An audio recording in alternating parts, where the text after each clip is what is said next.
So we are live. I thought I better do a stream because I didn't do a stream on, what was it, Christmas Day or Boxing Day? I said I was going to do a stream. Just got to close that there. I might actually put this on as well. Put it a bit closer because it seems a little bit far away, that webcam. I guess it'll be a minute or two before people actually get the notification through. So, that's better. That's all right, isn't it? So yeah, just informal chat really, because I said I was going to do a stream on Christmas Day, as I say, and I didn't. I've not got an excuse for why I didn't. I just didn't do one because I suppose it was Christmas Day and I underestimated the things. Oh no, that's come off there again. My little pop clips come off. But I underestimated what I was doing on the day and then how full I would actually feel from the food. And then I was bloated and I thought, I can't be bothered doing a stream. So I didn't do a stream. Anyway, that being said, I'll wait for a few people to get in here. Oh, no, wait, it's just jumped. It says I've got 10 in. Hang on, it's saying 10 people are watching, but there's no one in the StreamYard chat. Hang on, what's going on? Is the StreamYard chat broken or something? Oh, there we go. They've all popped in. That was weird. There was no one in the chat and then 4 or 5 people sprung in the chat. Hi there to Derek. Hi there to Ali. Hi there to RJ. And hi there to Tracy. Thank you for joining me. So yeah, I've got 10 people watching. That jumped up quick, that did. So yeah, the 10 people who just joined me probably didn't hear that last bit. But as I said, I didn't do a stream on Christmas Day, Boxing Day, so I'm making up for it today. I'm doing a stream at least. I've not got anything to talk about because I'm not really doing much work at the moment, as you would imagine, with it being all Christmas and everything. I'm planning on doing a little bit of work in between Christmas and New Year, but then properly starting it back up after the New Year. I've got an auction on the 8th of Jan, which will be pretty cool. In fact, that leads me in nicely to a little idea I've had. So this is what I'm going to do. Whether people like it or not, hopefully people will like it. I'm going to do, and this breaks all the rules of reselling YouTube right here. So you can call me a reselling rebel again. I always say that term, don't I? But anyway, yeah, you can call me a reselling rebel, but I'm going to break the rules of reselling YouTube here. So the main rule of reselling YouTube, it's an unspoken, unwritten rule of reselling YouTube. You do not. Well, actually, there's a few rules. There's a few unspoken rules of reselling YouTube. You do not, whatever you do, show RA deals at the time of buying them because it shoots yourself in the foot. You do not buy any account. It's like the 10 Commandments, this, isn't it? You do not, by any account, show websites in which you snipe from or you buy from auctions or anything because, again, you're shooting yourself in the foot. And also, generally, you don't walk people by the hand through things or anything like that. That's another one. That's an unspoken one. And I agree with that one. Well, I agree with all the rules, really, but I'm going to break some of them. But, you don't walk people through the hand like, really, really step by step. Otherwise, people just start getting dependent on the YouTubers and not on their own kind of initiative, their own business acumen, their own, I don't know, what do you call it? Instinct. That's a good word for it. So anyway, so I am going to break a couple of those rules. I'm just going to put, if you weren't here, my pop clip fell off my phone. So I'm just going to put this back on 1 second. Oh, there we go. It's all right. There we go. My little eBay. There we go. Ties in nicely with the topic, eBay pop clip. Anyway, so that's on there. So I'm going to do a new live show. And what I'm going to do on the live show is I'm going to break the rules of reselling or reselling YouTube.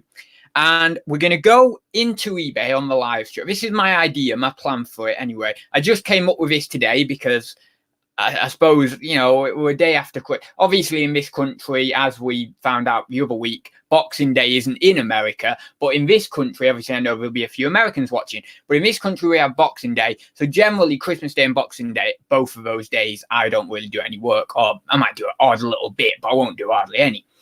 But today, you know, it's a bit more normal, and I wasn't doing any work actually. I went round to see my friends, although we weren't in, so I had a cup of tea with their mum and dad and just had a chat with them for a little bit. But I wasn't going to do any work anyway. So about 2 o'clock comes around, comes around. 2 o'clock comes around, and I think I really just naturally want to do something. You know how you get that itch? You want to do something, don't you? So I randomly just went on Photoshop and thought, oh, you know what I'll do? I'll mock up a nice little template from my OBS. So if I do a live stream of OBS, I can use a template. Anyway, so I do the template and I think, oh, great. You know what? I'll turn this into a show. I'll turn this into a new show. But before I get off on one, because I know I'm rambling a bit, let me check in the chat before I just totally disregard it, because I'm already disregarding the chat. And I'm only 2 minutes or 3 minutes in. But to be fair, I have had about a week and a day break, or however long it's been, from live streaming. So although saying that, I always have a week break, so I can't really use that as an excuse, can I? Anyway, we've got Glittered Sunflower in here. We've got Leslie in here. We've got Lisa in here. A lot of the regulars in, actually. We've got Vinujar, which is Peter. I nearly forgot. There's so many names, though. Old School Picker, hi there. Tracy, as I said. Georgina's in, hi there. We've got Richard in, hi there, Richard. And I guess that's about it. Is that it? Yeah. Can't see anyone else. Obviously, there's more people in. Oh, wait, yeah, and Liam in as well. Don't think I've seen your name in the stream form. Maybe I have once. I don't know. But I don't think I have. So welcome if you are new.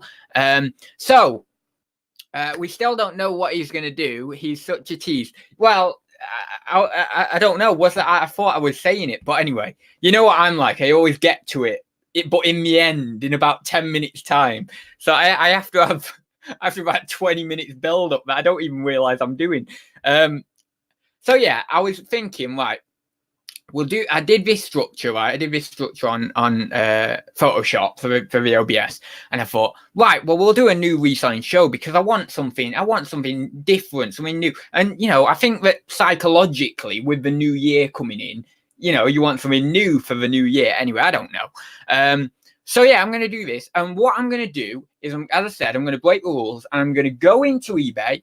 And not only are we going to do, and I've done tidbits of this before, but I'm going to do it in a possibly a little bit more structured way, if I can actually make that a possibility. You know what I'm like with structure. But I'm going to possibly do it in a bit more structured way. And we're going to go into eBay. We're going to look at different items. We're going to go through the complete and sold. We're going to really do a deep dive into eBay on these shows. And we're going to see items that are maybe we possibly don't know about, or certain niches that on complete and sold we can see, oh right, that goes for that and that goes for that. And the good thing is, because it's not car boot season yet, you know, car boot season's a few months off, and obviously then into summer as well. Doing this show at this time of year is really good, because if you go into eBay, you filter through the niches, you go on complete and sold, and you look at these different items, it gives us all a bit more information for when we go to the car boots again. And then it means, oh, right, we've got a few more things that we can be looking out for. So that's one side to the show. So that's just simply sort of eBay research side to the show.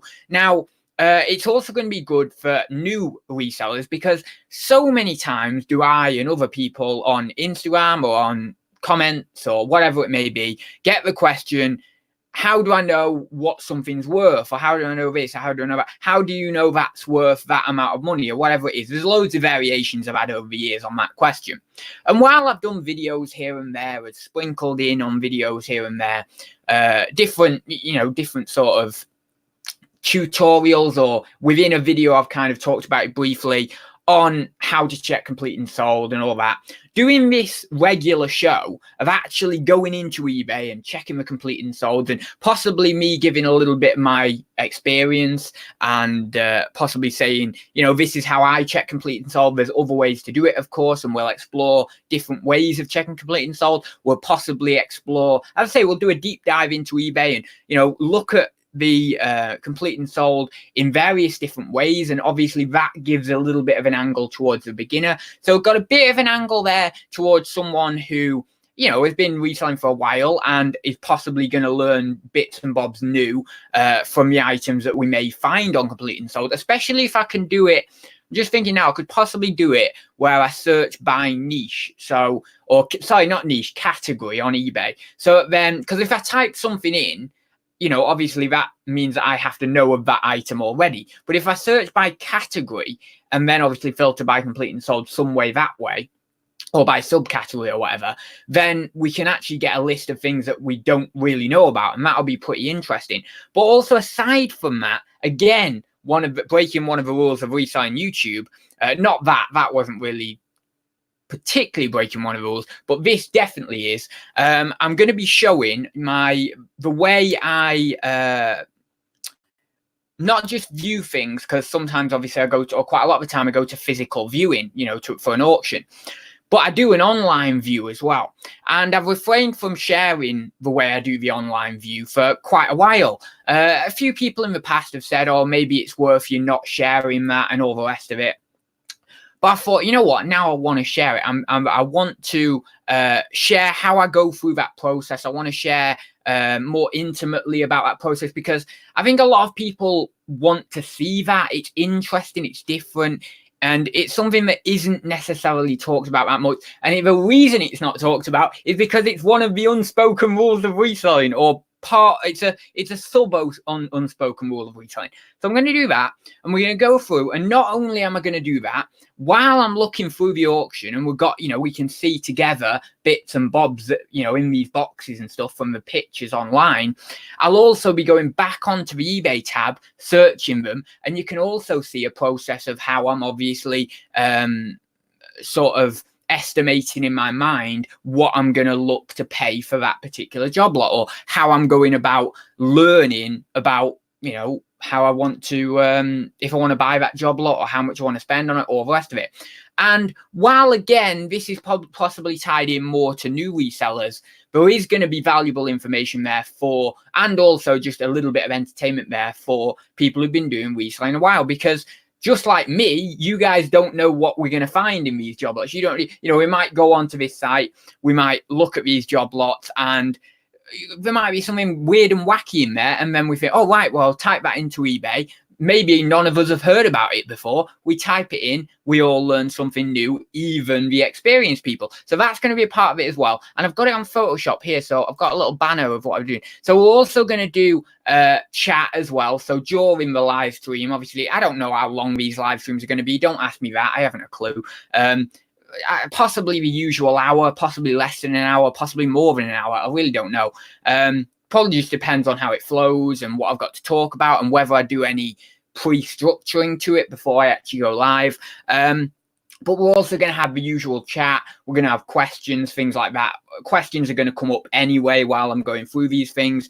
But it's just something different. I mean, obviously, I've been doing Thursday talks or live stream for a very long time now, and I've tried other live streams here and there, but mainly they've just been little bits and bobs, live working hangout here or there, or live research video here or there, but nothing structured. So I want to try this. I want to see if it's something that interests people. If it's not something that interests people, I will scrap it. I'm not the type of guy that I used to be on YouTube. I used to be like, right, I'm going to do this and I'm not going to stop it at all, because once I'm set in my way, I'm going to do it forever. I'm not like that anymore. If it doesn't work, if people don't like it after 2 or 3 shows, we'll scrap it. But I want to try it. I want to see what it's like. It'll be interesting for the few shows it runs, if it does just run for a few shows. And if people get, take up on it and actually get some help or some entertainment or whatever out of it, then that's brilliant, and we can continue it on and we'll see what happens with it. But yeah, I thought it'd just be interesting. So I just kind of had that idea, sort of the last few days. Well, actually not even the last few days, just today really. So yeah, that's pretty interesting.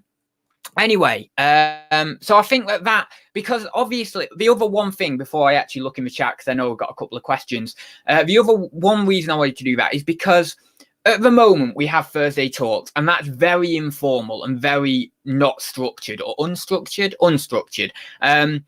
And so we need a live stream that counterbalances that, that's a little bit more structured on the channel. It's fine doing an unstructured live, and I love doing the unstructured lives, and we can get guests in and all the rest of it, and it's brilliant. But I think we need on the channel some of a slightly more structured. I mean, it's still going to be fairly laid back. You know, I'm not going to be sat here in a suit and tie, really serious or anything. Oh, I might do. I don't know. You never know. I could do, but I probably won't. But it'll be a little bit more structured. So it'll be nice to have that contrast between Thursday Talks, the slight unstructured, and then this show, which I won't reveal the name of. I do have a name for it. It's a very literally thrown together name, but it's okay. So yeah, we then we have that one that's a little bit more structured. So it's going to be interesting, I think. Anyway, let me have a look in the old chat and let's see who else we've got in. I think a couple of other people joined us. A couple of pickers. I need to watch one of your videos, actually. I think it was you who commented on one of my videos a while ago. Or was it? I don't know. Possibly it was, but I've heard of your channel anyway, so I do need to check you out.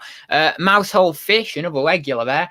Question adds, do you think that resellers on YouTube are in part responsible for a rise in charity shop prices over particularly the last few years?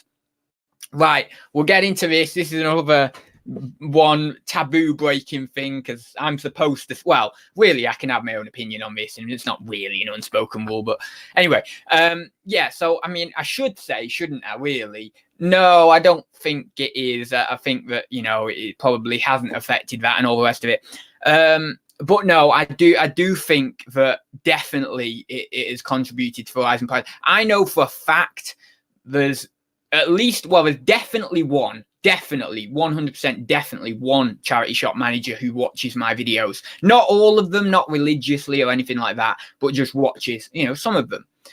But I would bet that there's probably about 3 or 4, if not more. If not, I mean, I don't know. It could be that half my audience is charity shop man. You don't know. There's no way of measuring it. But I know for a fact there's definitely one. I would wager that there's probably 3 or 4, something like that. And so what do they see when they see me pick up something for £3 in a charity shop and say, oh, well, I'm going to get 20 quid for this or 25 quid for that? They think, oh, well, he's all right. That's a decent margin. So I'm sure they'll still buy it if we put it up a couple of quid or 3 quid.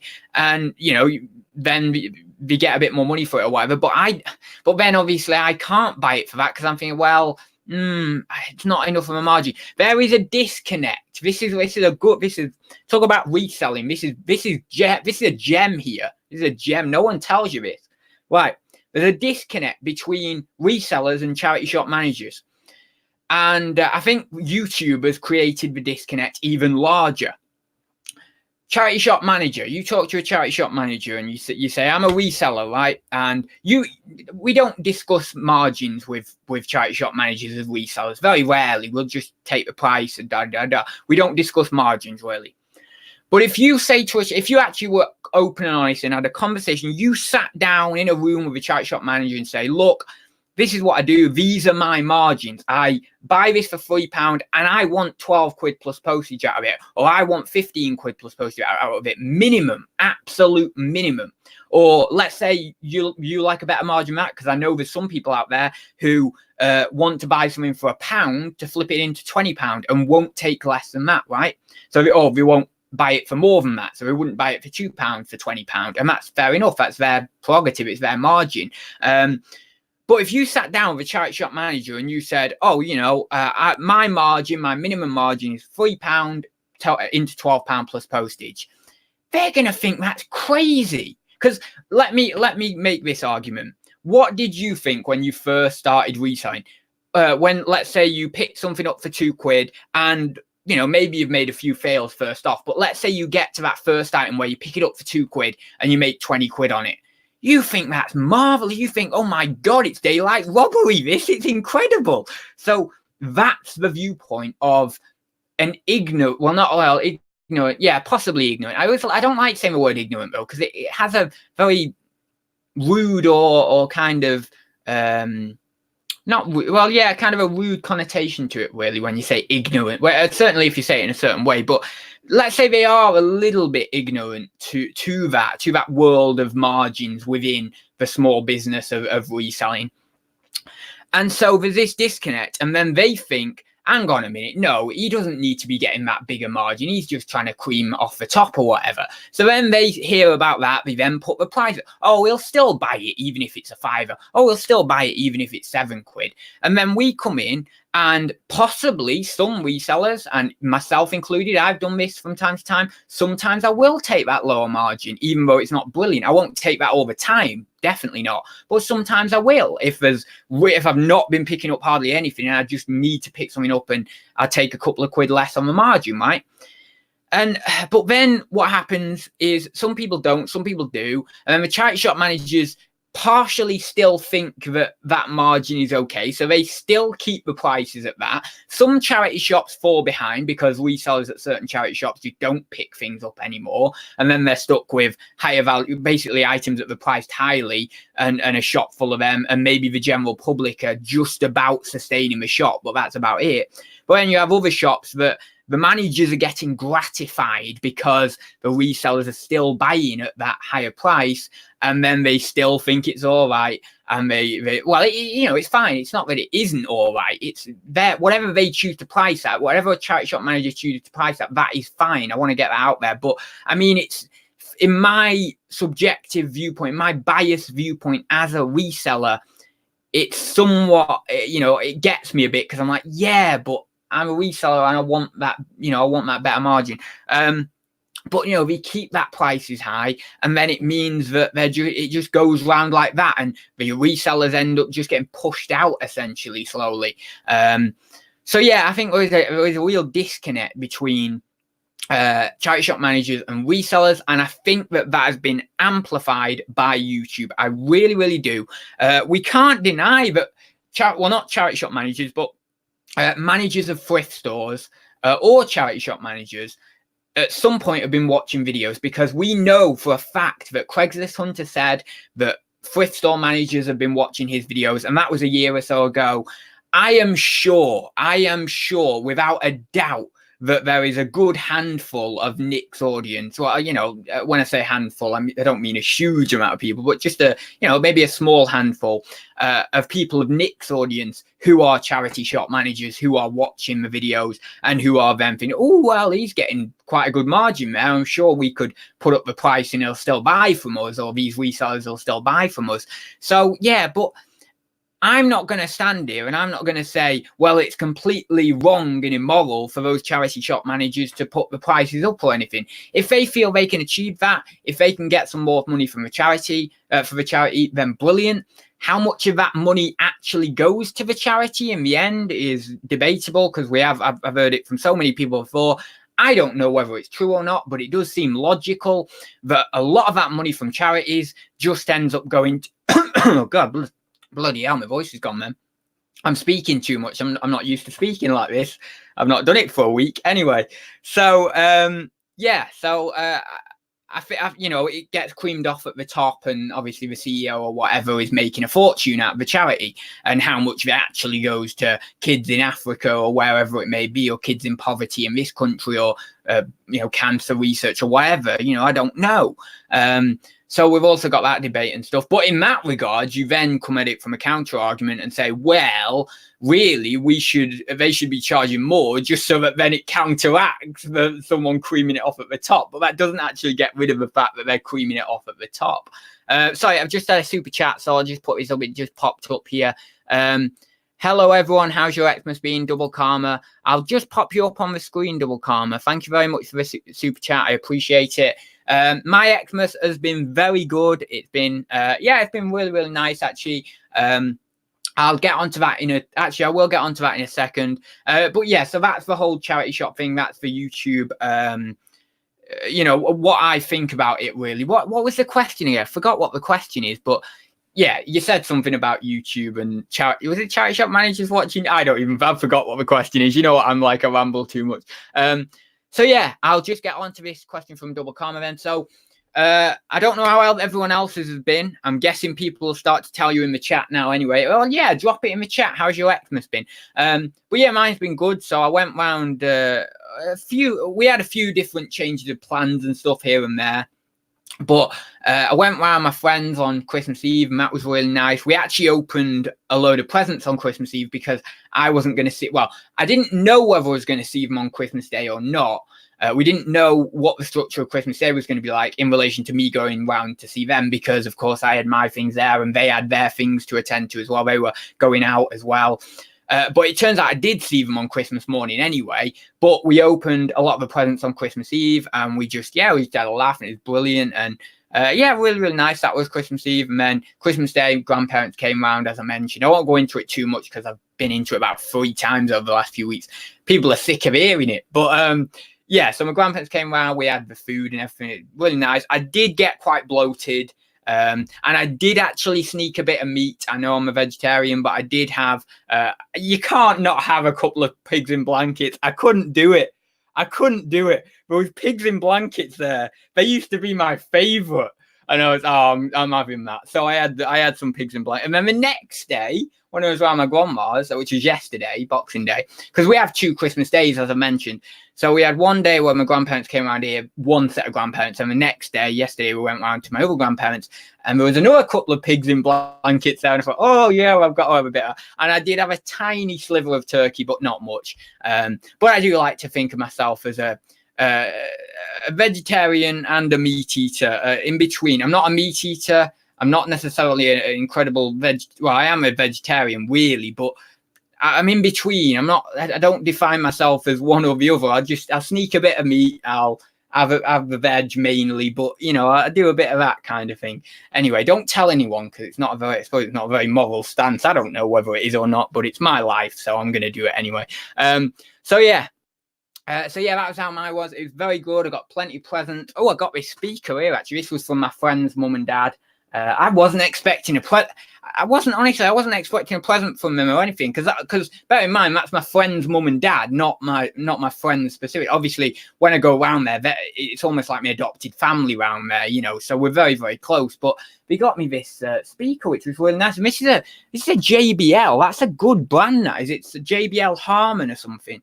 And it's a little clip. What it is it's a what's got a Bluetooth speakery thing. So you clip it on, you do your Bluetooth on your phone, you can clip it on your belt or on wherever, really. I could clip it somewhere when I'm packaging parcels, actually. And it's really good, the quality of it, the sound quality and stuff. So that's what I got off them. And then off everyone else, I just got money, basically, and a few clothes and a few bits and bobs. The money will just, as I've said, just go towards books. So, it was really, really nice. It was a nice little day. Anyway, so I'll have a look in my old chat, see what everyone's saying about my thoughts on the old charity shop stuff. I don't know whether anyone's saying it. Oh, BCP's in. Hi there. Pigs Can Fly is in as well. Hi there. DBG is in as well. Hi there. I'm not saying many shout outs here, am I? Kirsten says, I'm planning new videos for 2020 based on the shop, auctions, and Etsy. Oh, that's interesting, Kirsten. Do these videos for pay? I could, but the thing is, I've tried Patreon before. Obviously, I don't know whether you're new to my channel. Well, you're not that new, are you, Beck? But no, I've tried Patreon a while ago, about a year and a half ago. I did a video trying to be nice about. You can never be nice about asking for donations. Look, right, in the future, if I ever ask for donations, if I ever try and sell people something, I'm just going to be like, look, I'm selling you this, and that's that, and that, take it or leave it if you want it. I'll try and make it the best quality I can, take it or leave it. But what I used to do when I was doing, when I did that Patreon video specifically, I was trying to be nice about it, and I was kind of flirting around the subject of, look, what I'm actually doing is asking you for donations, and you know how horrible it is. It's just weird asking people for money. It feels a bit like begging, but it's not necessarily begging, because loads of YouTube creators do it, and people are actually getting a service from it. So if someone is getting a product or a service for something, even if I'm, let's say, asking for a donation for that service or product, it's not really classified as begging. And what I was doing was I was providing some content, or my plan was to provide content on Patreon, names in the description, video shout outs, all that sort of stuff. I forgot what exactly I was doing. I think possibly on one of the tiers I was going to provide a thank you card, or so I don't know, some loads of different things I was going to do. And as I say, some sort of exclusive behind the scenes content on the Patreon feed. But yeah, it's still, I don't know. I did have a couple of Patreons for a while and it worked okay, but it was just one of those things that I'm like, you know, I don't know whether it's going to work again. So I could do it, but it's just, I think that if I did it, I wouldn't get many responses for it. I wouldn't get people over infused about it. And therefore it's just, yeah, I'm not that bothered. What would be a kinder way to do it, and a more open way for people as well, and less restricted? Because obviously on Patreon you have to do the whole subscription, so obviously you can cancel your subscription any time, but you obviously have to pledge. You have to pledge money each month, so you pledge $5 to this creator each month, and then obviously by the magical power of crowdfunding, well, I don't know why I was doing that, by the magical power of crowdfunding, people can get, you know, $100 a month or $200 a month or whatever it may be that they get. I mean, I've seen people on $5,000 a month and stuff. It's crazy on the bigger channels. But I think what's a more relaxed and open and less restrictive kind of thing for people is just to simply be open and say, look, if you want to provide me with some kind of monetary funding for my time on YouTube, every now and then I more than appreciate a super chat. You know, I've said that I think I've said that in the past. I don't know. I don't particularly like saying it again because it feels like you're asking for money in one regard. But if you so wish, if you enjoy the content, if you are getting educational or entertainment out of the content, let's say, you know, you've watched a lot of, like, you know, there's fantastic eBay, or what I would consider, in my opinion, fairly good eBay courses on my channel. So the playlist, I've got 7 different eBay courses, and I put a lot of time into them, about 45 minutes each. Some of them are a little bit less. Go through, watch all them if you're new to eBay, and I promise you'll get at least some worth out of it. And if you, let's say, join a live stream and you've got some worth out of that content, and you really do feel genuinely that you have got some worth out of that content, then yeah, you know, throw me a super chat or whatever. But with Patreon, it kind of, I know it doesn't tie you down, because as I say, you can cancel any time, but it feels as if you I'm putting this kind of pressure on my audience to say, look, you've got to, or it just feels weird. It feels as if I'm kind of putting that pressure on and making people pledge to me month on month, month on month, month on month. So yeah, that's what I would say essentially. And I wouldn't necessarily do Patreon. I mean, even with Patreon, if we're coming from the argument or the realm of, well, am I going to get more, you know, basically all of the money? Patreon's still going to take their cut. I don't know what Patreon cut is. I think it's 20%, not, I think on YouTube it's 30% with a super chat. Possibly it's 20%, 25% on Patreon. So, you know, I'm not going to get all of the money that way as well, because I know there's people who are out there who've kind of debated about the fact, well, you know, with super chat and stuff, you don't get all the money, or all the money doesn't go to the creator. So then basically people are then just partly funding YouTube as well, which is a debate in itself. But yeah, so that's what I'd say about that anyway. Right, let me have a look. I fancy trying a live, but I just don't know if I have the time. Don't want to do it while the shop is open. Yeah, that would be bad, Kirsten. If you did a live in the shop and then people are coming in and all the rest of it, you'd have to shut it off, wouldn't you? And then it's, yeah, it would be, yeah, it wouldn't be brilliant in the shop. And then obviously when you get home, you're most probably cooking and all the rest of it, and trying to have a little bit of a relax if you get any time, or possibly doing some work on your Etsy store or whatever it may be. So yeah, I get it, but you possibly won't be able to do live. I mean, I don't even know. I honestly don't know how you've done Vlogmas. You're running that shop. You're doing Etsy. You've done, what, 20 odd days of Vlogmas. I mean, I don't know. I don't know how you've done that. That is incredible. Right then, Tommy and I are always in the couple of picker live chats. We look, oh, interesting. Was that was from ages ago, that comment. That really was. Peter Cummins said, so true about this disconnect. I see high prices and stock just sitting there in my local charity shop. Exactly, and this is the disconnect. Now, there's one charity shop near me who, well, I don't know, is he the manager? Did he just get promoted to the manager? He might have just got promoted to the charity shop manager, or if he hasn't, he's still the sales assistant or whatever they call him there. But he turns over that shop like you would not know what. Every week I go in, and most of the things that you see when I go to Northwich and I come back with a haul, they are from that one shop. He turns it over like crazy. He keeps turning it over. And yeah, it's absolutely fantastic. He knows what he does, and this is a brilliant way to do it. As I've said, it's perfectly fine if charity shop managers want to charge a really strong price for something.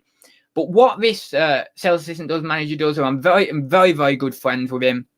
And I've seen the way he does this, and it's absolutely brilliant. He puts a fair whack on the items, right? Let's say you get some decent items in. He'll put them, he has a cabinet where, well, basically the counter is a cabinet. So in the cabinet on the counter, he'll put the nice items in and put a fair whack on them. He'll give them 2 weeks, right? 1.5, 2 weeks. And then he'll slash the price, right? And then he'll possibly give them a few more days, not much longer really, and then he'll slash a price again, and that's normally when I'll pick them up. Sometimes I look in the cabinet, and let's say he's put a fairly decent price on, it's not a really cheap price or anything, but let's say it's worth a lot more on eBay, then sometimes I'll just think, well, you know what, I'm happy at that price anyway, and I'll just take it then. But more often than not, I usually buy on the reduced prices. But he knows that he needs to keep things turning over. He can't have things just sat there, stick it up at 15 quid, 20 quid, 30 quid, 5 quid, or whatever it is. It doesn't really matter. Just sat there, not doing anything, not putting money in the till for him so that then he can reach his target. He is more than happy to, after a week, after 2 weeks, slash the price, possibly let me have it or someone else have it, another dealer who comes in or whatever, I don't know, and just get it turned over. And because he does that, I spend a lot of money in his shop. It was only the other week I spent 120 or something. 100. Did I publish that whole video? Has that whole video gone live yet? I think it has, hasn't it? Maybe it hasn't. Has it? I don't know. I actually don't know whether it has or it hasn't. Maybe not. But I spent 102, was it? £102 in one shop. In his shop, I spent £102. And a lot of that, to be honest, was on stuff that had the prices slashed and things like that. So, yeah, I think that if you have that mentality, it is fine, as I say, for charity shop managers to price high. But think about it as a business. Do not think about it as eBay. And this is funny, this charity shop manager said this to me. Or was it? No, it might have been another charity shop manager. I think it. Yeah, I don't know. But it was a charity shop manager who said this to me. This store only gets a certain number of people through the door every day. It is not eBay. It doesn't have millions and millions of buyers on it all the time. So you can't charge really, really high prices forever and just wait it out. You might be able to on eBay because you've got a larger scope.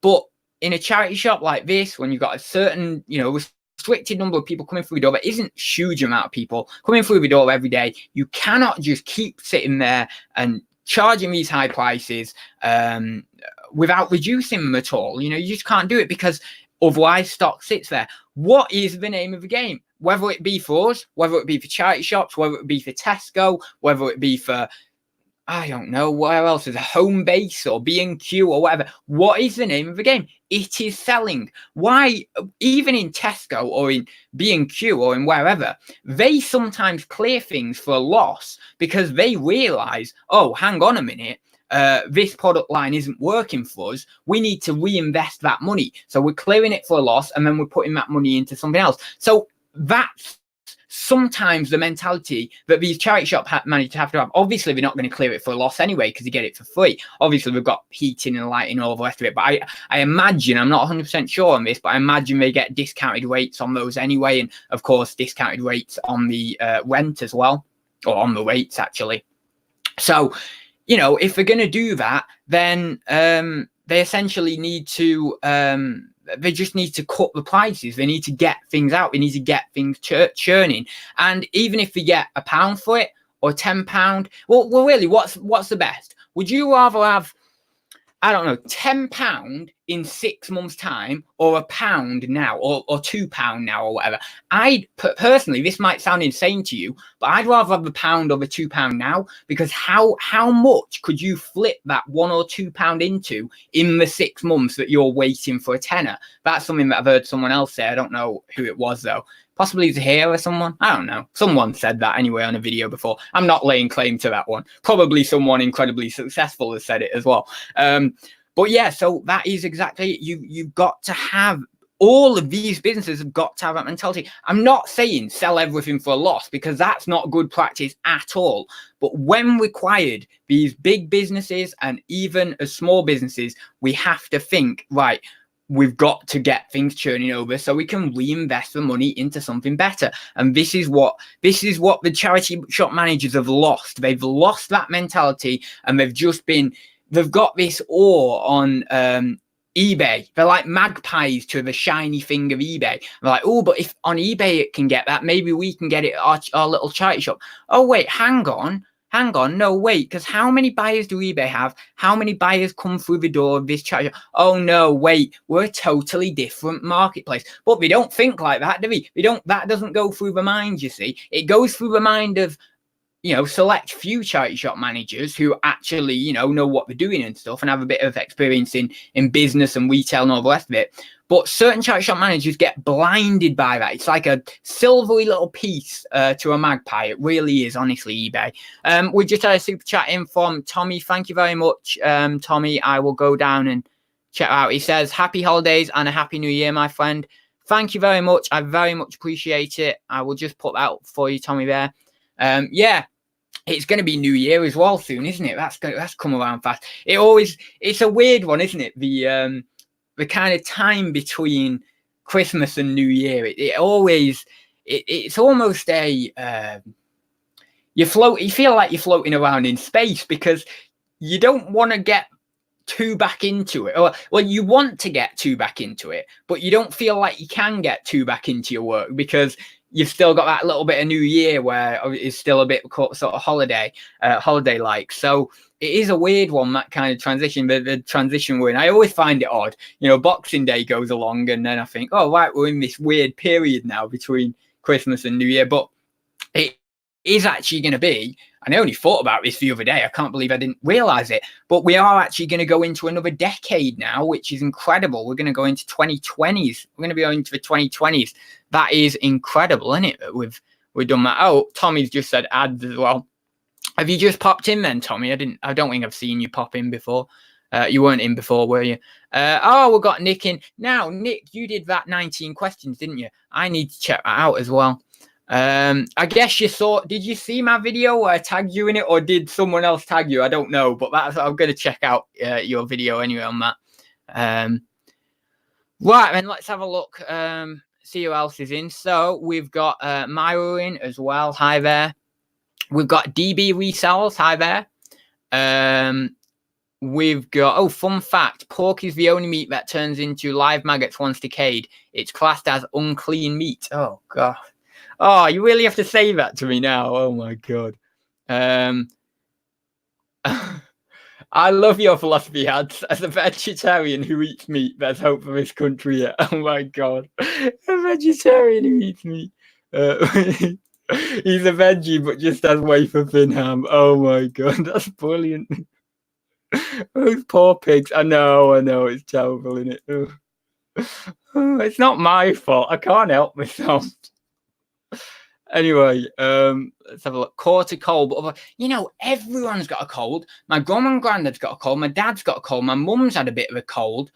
Yeah, I think a few others have had a cold as well, but I've not got it. I don't know why I've not got it. Normally I do get them, but yeah, I've not got a cold or anything, which is lucky.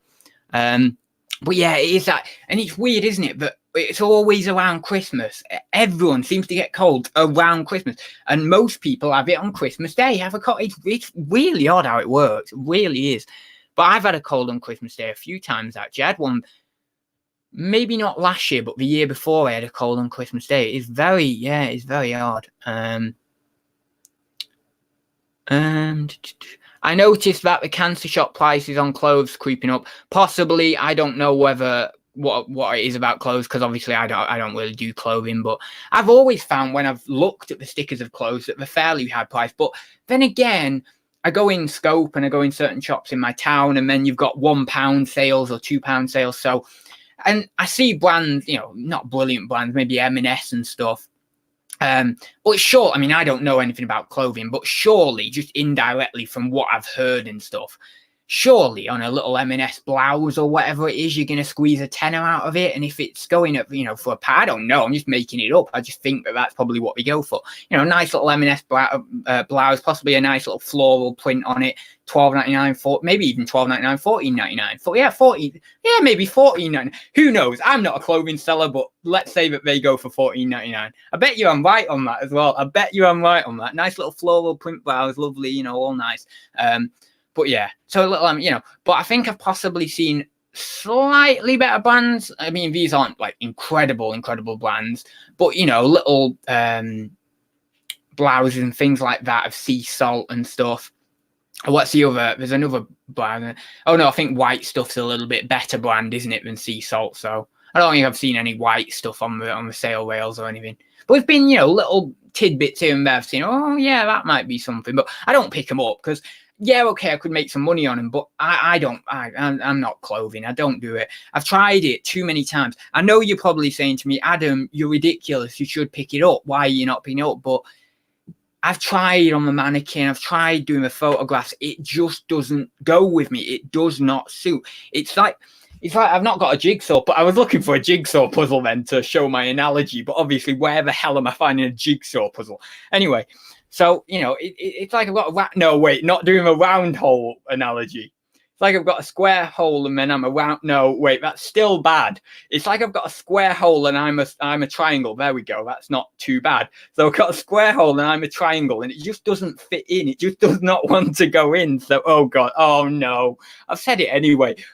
I tried then to make the analogy safe, and it still turned out disastrous. Anyway, so yeah, so it's just that I don't do it. I just don't do it. And people can convince me, or they like try and convince me, oh, Adam, yeah, but this will be really good for you. This will be good, but I'm not doing it. I do not do clothing. I am not good at clothing. I really am not. So that's that. So I won't be swayed because I've tried it enough. And it just does not go well with me. It does not sit well with me.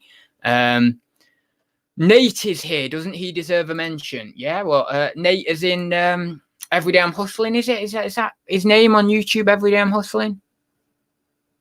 I think that's the Nate that you're referring to. I'm not sure.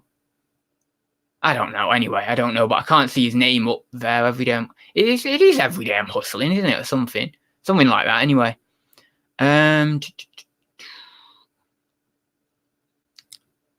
Got loads of attention to my channel, nearly 3 million subs. What do you mean 3 million subs? 3M subs? Or is that just meant to be 300 subs in less than 2? I don't know, but it must be 300 subs. But yeah, 300 subs in less than 2 weeks. That's blooming good going. Whether it's 3 million or 300, it's still bloody good going either way, because I didn't get 300 subs in the first 2 weeks. Watch live now. Oh, Zahir's doing his chin wag. Oh, I better get off in a sec. Right, so Zahir's doing his chin wag now. So if you've got any final questions, then please do let me know. But other than that, I will get off because I forgot that it's Friday in it and Z's doing his chin wag. Right then, how much money will it take to bring the chain back on the tracks?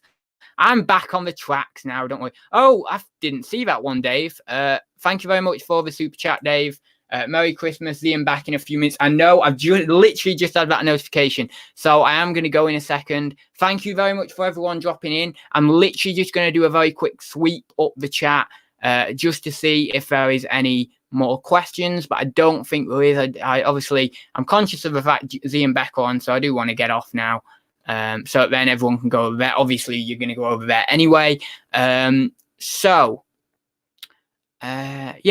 Doesn't look like there's any questions or anything. So as I say, that new show will start at some point. I don't know when it's going to be. I'll probably write down a little bit of structured information surrounding it, and then I will do the live at some point. Probably do it in the evening as well, because the evening's always a good time to do it. I'll have to try and fit in a nice time where I'm not stepping on anyone's toes or anything. It's so hard to do that now, but I'll try and find a time that isn't Saturday nights are normally pretty clear, aren't they? I could possibly do a Saturday night, maybe not this Saturday or possibly this Saturday, but maybe next Saturday. I mean, it's Friday today, isn't it? So yeah. Anyway, it doesn't look like there is any other questions.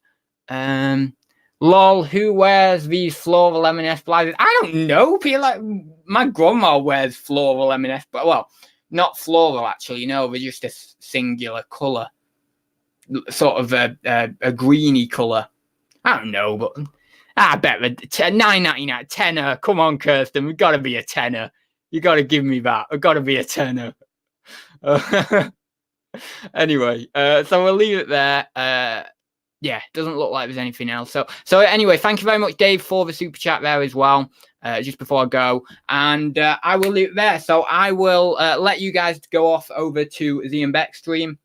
And yeah, I will be back very soon with that new little live show. I say I don't know when it is. I'll do it at some point in the evening, and we'll see how it goes down. So that being said, I will see you very soon, guys. And yeah, see you very soon.